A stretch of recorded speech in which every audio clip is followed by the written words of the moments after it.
Hi there, I'm Ricardo Costa and today I'm going to show you how to get a super cool HDR effect non-destructively in less than 2 minutes.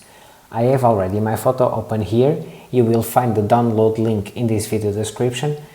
With the background already selected, press Ctrl or Command J to duplicate the layer and now go to the filter here on top and then select Convert for Smart Filters and hit OK. If you double click on the thumbnail of this new layer, this opens up another document.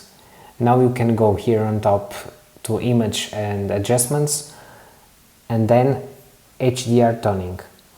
Now you can play with it as much as you want to get the feeling that you need.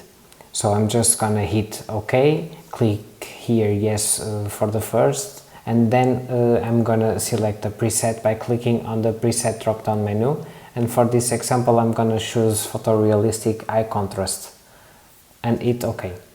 So press Ctrl or Command S to save it, and once it saves, if you go back to the original document, you can see that this has been updated because it's a smart filter and object. You see now your HDR effect. Now you can create a new mask here on the mask icon and delete or add some transparency around the image to make it a little darker and make that scenic feeling. And you can see now the before and after just like this. And that's it. Hope you learned something in this video. If so, like this video and subscribe for more Photoshop tutorials. Bye!